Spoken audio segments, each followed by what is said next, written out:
I was in Pakistan, and right, everybody's got servants in Pakistan.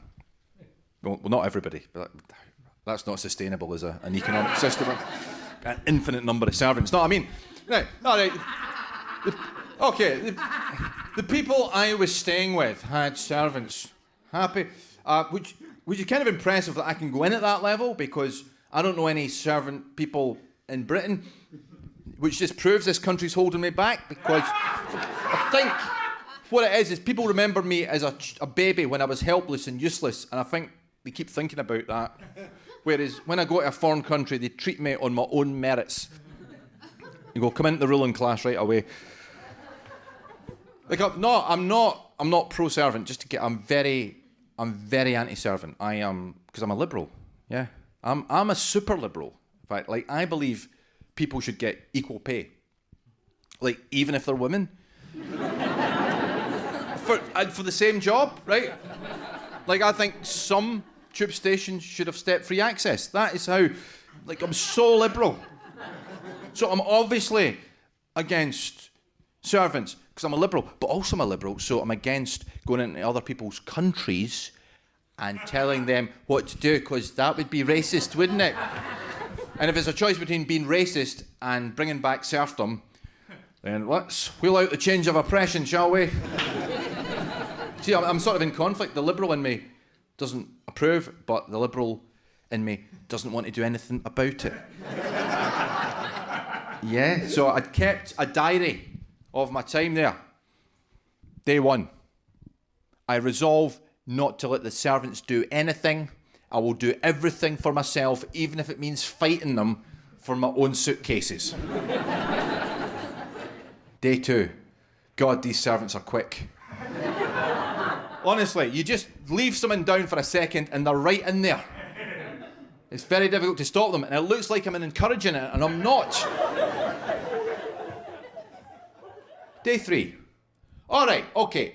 I resolve to allow the servants to do their servanty things, okay? But I will, A, not be happy about it, and B, thank them profusely at every possible occasion.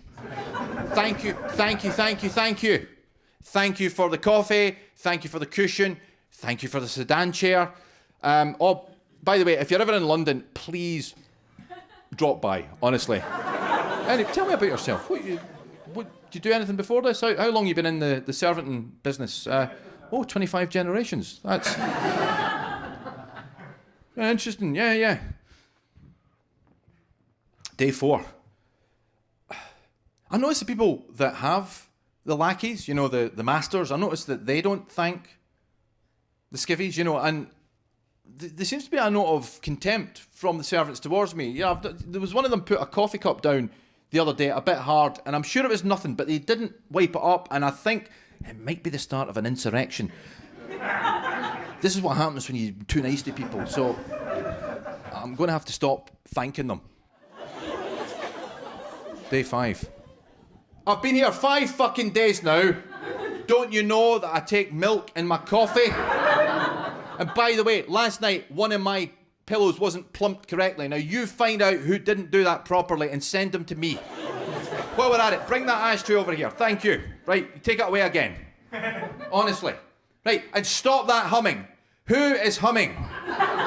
Honestly, somebody here is going to get a damn good thrashing. Can I hit your servants? No? Okay. Day 6. I'm moving out of here because I'm getting sucked into their Pakistan servants agenda, and I don't like what I'm becoming. 5 days, I've got into servants. What am I going to be like in another 5 days? I'll probably be supporting slavery. I'll be supporting slavery in another 5 days. And I'm anti-slavery, by the way. I'm so anti-slavery. I mean, if I had lived in the deep south of America in the 1800s, I would have been an abolitionist. Honestly, I'd have been, come on guys, this is not cool, right? This slavery, it's going to have to stop now. We're going to discuss this at the club tonight over a game of backgammon, but I'm not happy with it. Because I tell you what, see the me in the past in my head, I'm a great guy. Yeah, I don't know about yourself, but when you imagine yourself in historical periods, I'm always on the right side of history. Every time. It's unbelievable. I was against the witch trials. I was against those. Nazi Germany. I took a stand against the Nazis, even though I was German and I was Aryan, and I could have got a job at the Reich Ministry, but no. I took a stand and I got shot and I get no credit for it whatsoever. In my head. If I'd lived in now, I wouldn't have an iPhone. That's how. Yeah, well, if I lived in 2019, at this moment, I'd be over in China protesting against the People's Republic of China. That's how good a guy I am in my head in the past. So I would never have slaves. Although if I did, I think if I had slaves, I'd be like a really liberal slave master. You know, like I'd be one of the progressive slave masters. I'd be really on the progressive wing of having slaves. You know what I mean? I'd be like, call me Stephen. Fine. Absolutely. I've got slaves, but it doesn't define me. You know, don't think of me as a slave owner. Think of me as an entrepreneur with slaves. Yeah.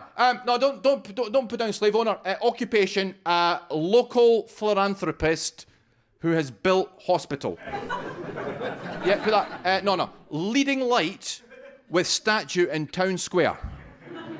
How about this, right? Businessman of the Year, who for the last 4 years has driven down the price of cotton, making it more affordable for normal families everywhere. So it's interesting there that I automatically assumed I'd be a slave master and not a slave. Isn't that interesting? I'll tell you why. I'd be a terrible slave. I've got very bad upper body strength. Don't take to authority well. Don't work in teams. You see that, but I'm a liberal, right? And that's even when I had slaves there, I was really good. That's why you should don't be a conservative, be a liberal, because you get